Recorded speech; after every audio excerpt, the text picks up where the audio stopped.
Protesters have built camps to block the pipeline from going through Wet'suwet'en territory. I would love to tell them my side of the story, but they're only listening to the one side. Each year in Canada, anti-pipeline protests erupt in cities across the country.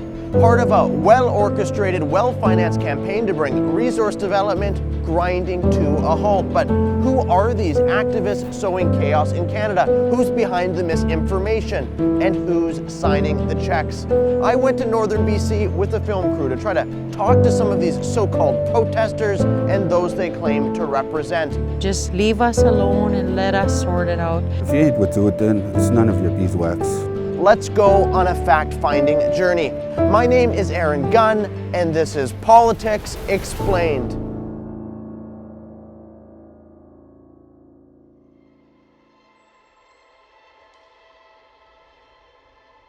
The Blue River Blockade is a small encampment set up a couple years ago in opposition to the Trans Mountain Pipeline expansion.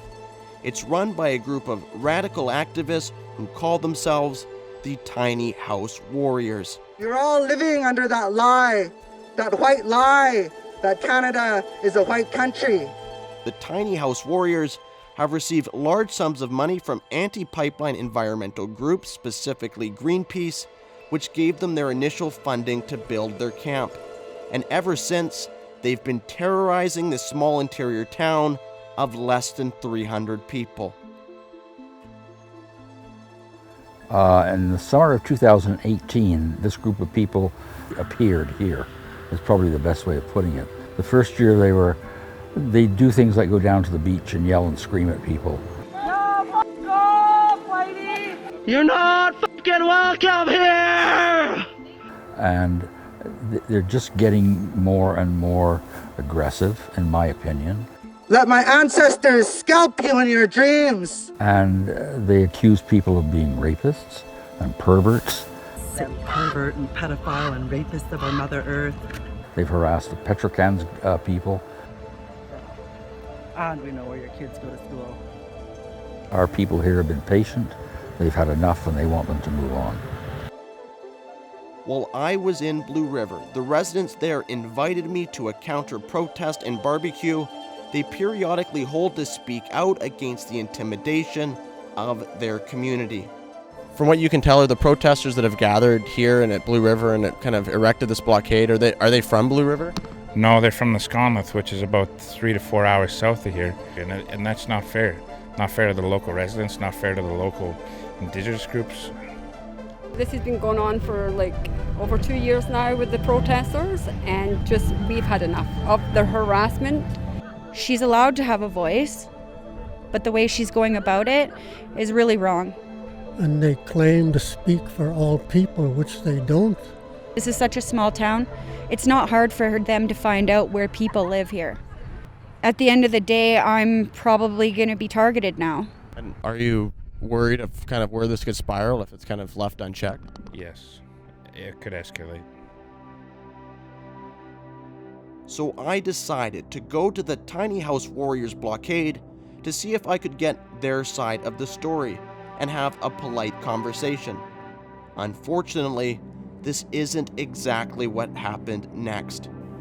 So we're here in Blue River. We're checking out the blockade of sorts, if you want to spin around and show everyone, Paul. This was set up, this is against all the wishes of the local First Nations which support the Trans Mountain Pipeline expansion. They've asked them to leave. So now we're going to go up and try to talk to them, try to have a civil conversation. I wouldn't get our hopes up too high of how that's going to go. Walking up to the camp, it didn't look like anyone was there, or if they were hiding and had no interest in talking with us. But as we were about to leave, we saw someone coming out of the camp, walking our way. This is very, very illegal. This is very, very illegal. Actually filming a documentary series. No, these are like 4 white guys. 4 white guys right here. Stalkers like this could stalk women. We're terrified. Stalk women. That's why there's so much murdered and missing Indigenous peoples. Would you like to be interviewed on our documentary? No? You.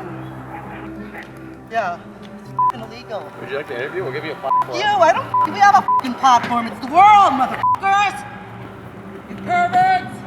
That's why there's so much Indigenous women dead and burned and missing. White perverts like you being able to stalk Indigenous women. The anti-pipeline movement in Canada is not new, and to understand it, we have to go back to the year 2008, when a new alliance was born between over 100 Canadian environmental groups and billion-dollar US foundations. This alliance was called the Tar Sands Campaign. In a leaked PowerPoint, it was revealed exactly what the New York-based Rockefeller Fund, an endowment ironically created from the profits of oil and gas, was up to, vilifying Canada's oil sands industry, all while partnering with environmental groups and celebrities to bring it to its knees.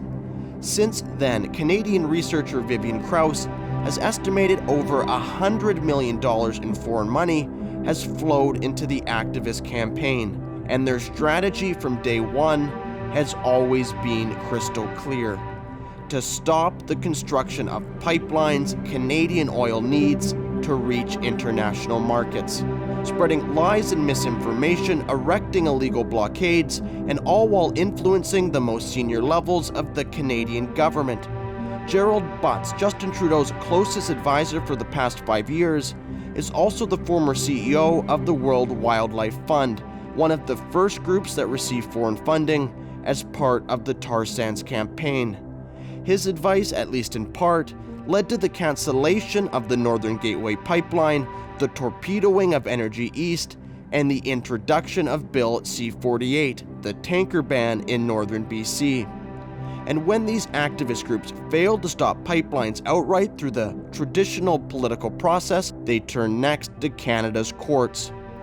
I spoke with Dr. Bruce Pardy, a professor of law from Queen's University, about this tactic and how it has been employed by Canada's environmental groups. Well, the easiest thing to do anytime is to take whatever happens and challenge it in court. Even if you don't win, you delay. Which is another win, in a sense. Another win, because the more time is spent, the more expensive it is, the less likely that a future investment is going to be made. You've actually succeeded even though you failed in the end. Right. And one area where activists have been consistently successful is taking advantage of the vagueness of our Constitution and the willingness of modern judges to reimagine and reinterpret exactly what it means. Most recently as it pertains to Section 35 and the extrapolated duty to consult with First Nations peoples. So the duty to consult itself is a product of this judicial interpretation. The duty to consult is found nowhere in the law books. It's not in the Constitution, it's not in the statute, it's in the judicial mind. Which means if there's an issue with it, there's not even a recourse for... There's no recourse for a legislature. You have to go back to the court and say, well, what did you mean in this case? And that's going to happen over and over again. And happen it has. In 2018, the Federal Court of Appeal temporarily blocked the expansion of the taxpayer-owned Trans Mountain Pipeline for supposedly inadequate Indigenous consultations, even though the project had the support of the vast majority of bands along the pipeline route. The lawsuit was brought by groups like Eco Justice and the Living Ocean Society, both of which were funded, not surprisingly, by the US-based Tides Foundation. And what's more, the main Indigenous band that remain opposed also received over $250,000 from Tides as well. It's all part of a strategy to manufacture a narrative that activists are somehow standing up for the rights of Indigenous Canadians, when in reality, the truth is the exact opposite. Nowhere is this more obvious than in Northern B.C., where all 20 elected band councils along the route of the Coastal GasLink pipeline voted to support the project. Every single one.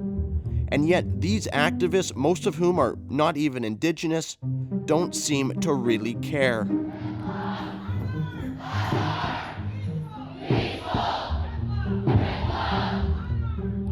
Earlier this year, in my hometown of Victoria, there was a huge anti-pipeline protest. But it didn't take long to realize these people had no idea what they were talking about or why they were even here. Would anyone like to say why they don't support the Coastal GasLink pipeline? Anyone here want to say why they don't support Coastal GasLink? This is not an anti-pipeline protest. This is not an anti-pipeline protest. No, this is in support of the Wet'suwet'en and their sovereignty. But how can you claim to support the Wet'suwet'en people and their sovereignty while at the same time rejecting the decisions of their democratically elected governing councils, including, quite literally, the Wet'suwet'en First Nation? But in fairness, there is a local group that does oppose the project. It's a singular, small, multi-million-dollar corporate entity that claims to speak on behalf of all the Wet'suwet'en people. It's called the Office of the Wet'suwet'en, or the OW. So the OW, the Office of the Wet'suwet'en, who are they, or how would you just describe them? Well, I don't think I could describe them as selfish. They think they speak for the whole community and all the other clans, but they don't. Now, the OW is not a tribal council, nor is it a traditional governing body. It's actually a corporation that was set up in 1994 and operated by a handful of unelected hereditary chiefs. This is the organization that's been sowing discord across Canada. And that's the sad thing about it, because I don't know how much money they've got, but it's in multi-millions. And they pay themselves really good. They line their pockets, but they take the money, but they don't give it back to the community. The OW makes its money in various ways, but one steady stream of cash comes in the form of direct payments from an assortment of anti-pipeline groups like Tides Canada and Forest Ethics. And another thing is when they put on their regalia, they're only supposed to use for ceremonies, like for the potlatch or opening up a new building. But the OW, as soon as they get a camera on, they all dress up and they walk out. And they know it's wrong, and we know it's wrong, and we know who they are, and that they're really not chiefs. The OW does not speak for the whole community. Like, they don't. Over the past few years, several illegal blockades, heavily promoted and supported by the OW, were erected to physically block the construction of the pipeline outside Houston, B.C. I traveled to the remote outpost of Belle 2 to speak with local Wet'suwet'en member and pipeline advocate Bonnie George about these blockades and their effect on her community. When the protesters started piping up, misleading our people, and the two different protest camps, they started building it, and it was filthy, it was gross, and it was an eyesore for our territory. Every time I go to an area where they protest, it's dirtier than a dump pile. Majority of them weren't even from Wet'suwet'en. I don't even know who they were. And we didn't even recognize anybody, any of our own people there. They have food provided, they got shelter. It was the first time I seen some of these faces, and a few were Mohawk people and others were from the US, I think. And we didn't want that. That was our territory. You don't come on our territory to do that. In February 2020, the RCMP enforced a BC Supreme Court injunction to clear the most prominent of these encampments, which made headlines around the world. The RCMP, they were called in for safety reasons because it was getting a little bit out of hand. Following the RCMP's dismantling of the blockade, organized protests and copycat efforts sprouted up across the country. But what happened to those original encampments and the activists who still remain?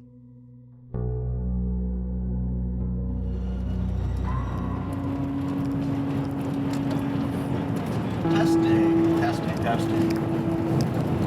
We missed the 44 kilometers line. No, we passed it. About a kilometer ago. Did we? Yeah.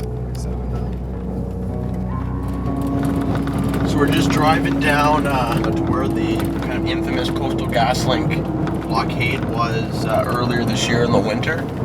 And I think there's the remnants of the initial blockade that's been moved to the side. So we're going to go check it out, talk to anyone who's willing to talk to us, or get verbally assaulted by anyone who's looking to verbally assault us, which is infinitely more likely.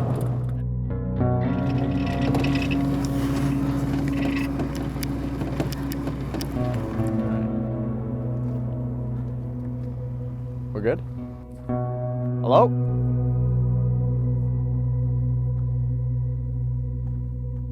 Okay, so we're standing here outside the first kind of establishment, encampment that these protesters had set up to try to stop the Coastal GasLink pipeline. The RCMP kind of infamously removed one of them, and this one seems to be abandoned. Obviously, they built a couple structures over that way.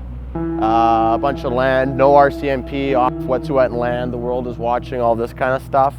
You've got, it seems like it's been inhabited, but as of right now, nobody seems to be here. So that's what we're doing right now. The RCMP is just pulled up, and they seem to be continuing on, which is actually kind of surprising. The first camp had been completely abandoned by the time we got there, but the second camp, just down the road, was a completely different story.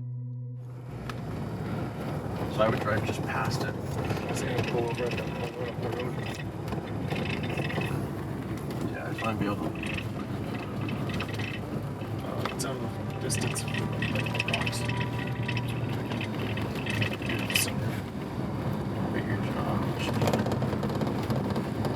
Just pull over and follow me with that mic. Let's go check it out.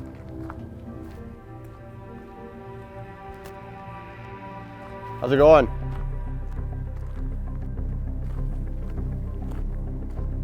We're just filming a documentary about... You're not welcome here. Is there anyone there that would like to talk about it or just share your side of the story? So we finally made it to the infamous Molly's blockade here at 44 kilometer mark. Nobody wants to talk to us. They're kind of hiding behind their fence. There was definitely at least, I don't know, like half a dozen people there. Although other than just saying we weren't welcome, they were more polite than some of our previous interactions, such as in Blue River. So, who are these activists? Well, they're certainly committed to their cause, and they're certainly well-financed, often with foreign funds. But maybe more importantly is the fact they simply don't represent the constituencies that they claim. They don't represent First Nations, that's for sure. They don't represent their communities if they're even from there at all. And they probably don't even represent the views of most level-headed environmentalists. They are a minority of a minority, a voice in the wilderness amplified by the media to be made to seem larger and more powerful than they actually are. And it's clear most Canadians think it's time that they move on. What I would like to say to the protesters and people that support them, just move back home, go back to wherever you belong to. For these activists to go out there, and what I witnessed this past year, it was infuriating to me because I felt like our voice collectively across the country as Indigenous people was taken from us. But if you're still actually opposing us, thinking that somehow it's detrimental to First Nations, you're actually wrong. Nothing's going to get done if they're just looking after their own interests. I do have a voice, and nobody's going to tell me to be quiet. I respect your views, but respect mine. They're quite rude to the people, disrespectful. Hopefully our people will get up and stand up and say no more. Until next time, my name is Aaron Gunn, and this has been Politics Explained.